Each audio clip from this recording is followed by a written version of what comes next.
selamat pagi anak-anakku semua. Bagaimana kabar hari ini? Alhamdulillah baik ya. Udah pada sarapan belum? Hebat, sudah pada sarapan semua ya. Baik, sebelum memulai pembelajaran, alangkah baiknya kita berdoa. Silakan Ketua Kelas David untuk dipimpin doa. Selanjutnya kita akan menyanyikan lagu nasional yaitu Garuda Pancasila. Wah, pada semangat nih nyanyinya. Yuk kita nyanyi bersama. Hebat, pada sarapan jadi pada semangat ya nyanyinya.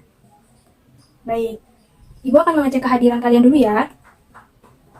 Fitri, Salsa, David, Kevin, Putri.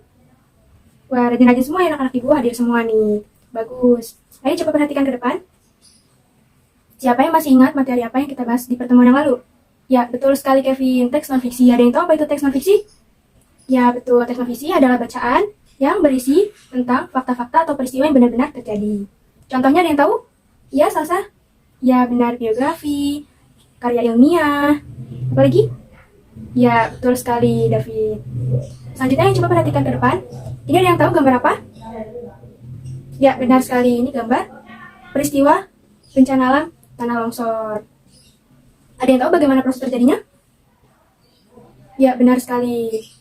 Peristiwa ini terjadi karena penebangan hutan secara liar, sehingga menyebabkan peristiwa bencana tanah longsor yang menyebabkan perubahan lingkungan. Seperti, ya betul sekali Kevin, kurangnya oksigen, daerahnya menjadi panas, ya. Baik, Ibu akan menyampaikan tujuan pembelajaran kita pada kali ini ya. Yang pertama, dengan disajikan sebuah gambar dan melalui sebuah permainan menyelesaikan cerita, siswa dapat membuat rangkaian teks non-fiksi. Yang kedua, dengan disajikan sebuah teks non-fiksi, siswa dapat menganalisis urutan peristiwa di dalamnya. Yang ketiga, dengan membaca teks non-fiksi, siswa dapat menguraikan alur ceritanya. Yang keempat, dengan disajikan sebuah teks fiksi, siswa dapat merangkaikan urutan peristiwanya.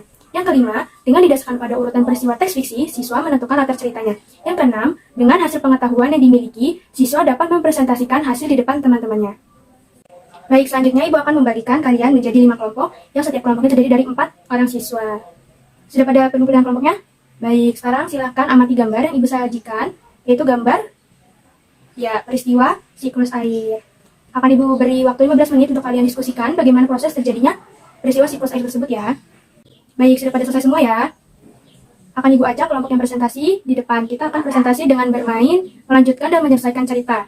Pertama yang maju adalah kelompok 4, lalu dilanjut dengan kelompok 3, lalu dilanjut dengan kelompok 5, kelompok 2, dan yang terakhir kelompok 1. Wah, hebat. Kalian sudah bisa ya melanjutkan dan menyelesaikan cerita. Yuk, tepuk tangan untuk kalian semua. Pembelajaran selanjutnya, kalian akan dibimbing oleh Bapak Lugas. Nah, selanjutnya Bapak akan bercerita tentang siklus air. Disimak baik-baik ya. Bapak akan membacakan satu kalimat awal. Disimak baik-baik.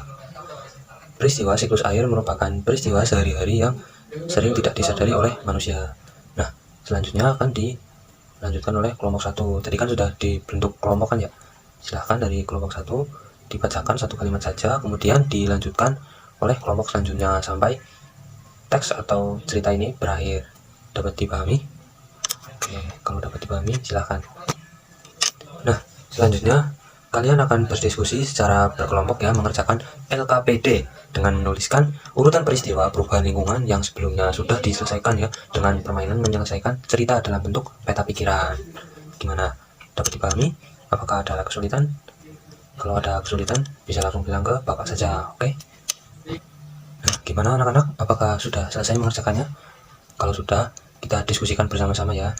Dan salah satu perwakilan dari kelompok bisa memaparkan materinya. Nah, ada peristiwa apa saja dalam gambar tadi?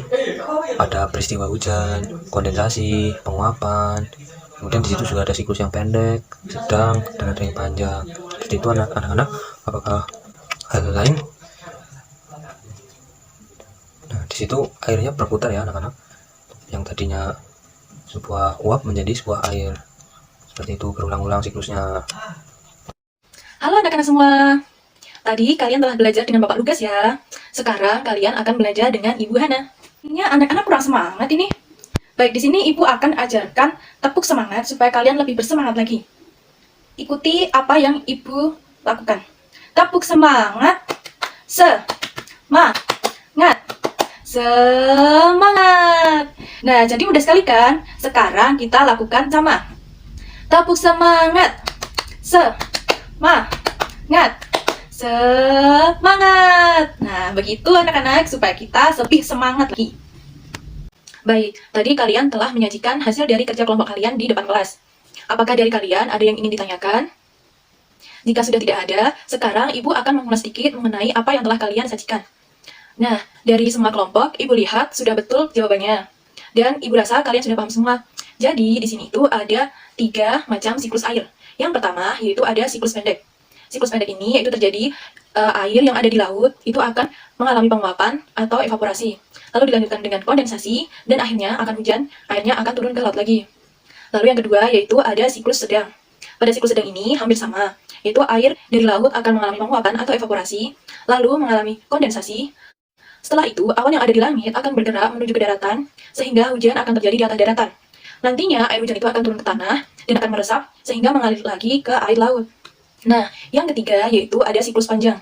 Siklus ini terjadi, yaitu air laut mengalami penguapan atau evaporasi, akan tetapi tidak langsung mengalami kondensasi, yaitu mengalami sublimasi terlebih dahulu. Setelah itu, setelah sublimasi akan mengalami kondensasi, dan dilanjutkan dengan presipitasi, atau butiran salju. Nah, butiran salju ini nantinya akan bergabung bersama membentuk sebuah gletser. Gletser ini adalah kumpulan dari salju tersebut. Gletser ini nantinya akan mencair dan akan mengalir lagi ke air laut.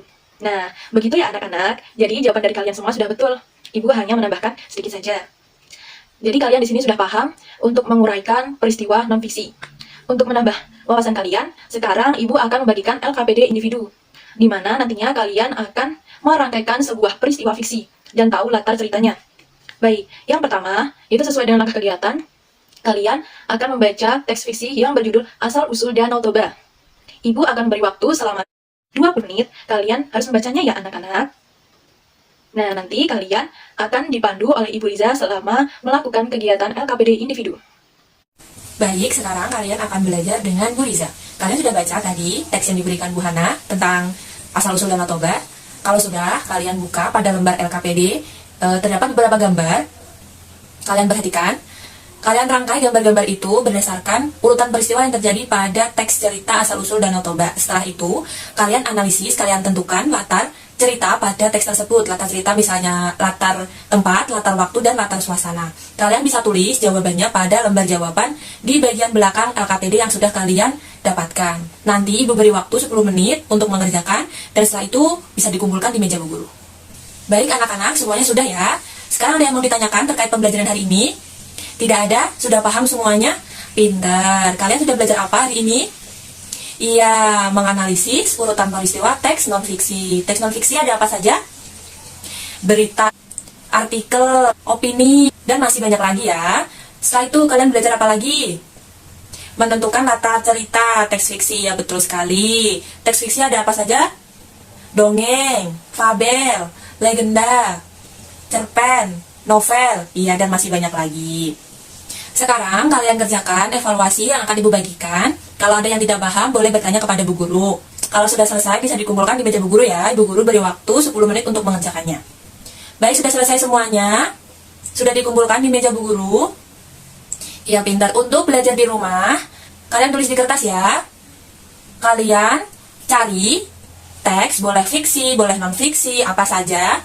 Setelah itu, kalian analisis urutan peristiwanya yang terjadi di dalamnya. Teksnya boleh 1, boleh 2, boleh 3, terserah kalian mau berapa. Semakin banyak semakin bagus. Kalian bisa mengerjakannya bersama teman-teman boleh, bersama orang tua juga boleh. Sebelum kita mengakhiri pembelajaran hari ini, kita berdoa terlebih dahulu. Silahkan Kevin untuk memimpin doa ya. Alhamdulillah kita sudah di akhir pembelajaran. Jangan lupa tetap memakai masker, cuci tangan selalu. Baik, terima kasih dari Bu Guru. Hati-hati di jalan dan jangan lupa di rumah belajar ya. Assalamualaikum warahmatullahi wabarakatuh.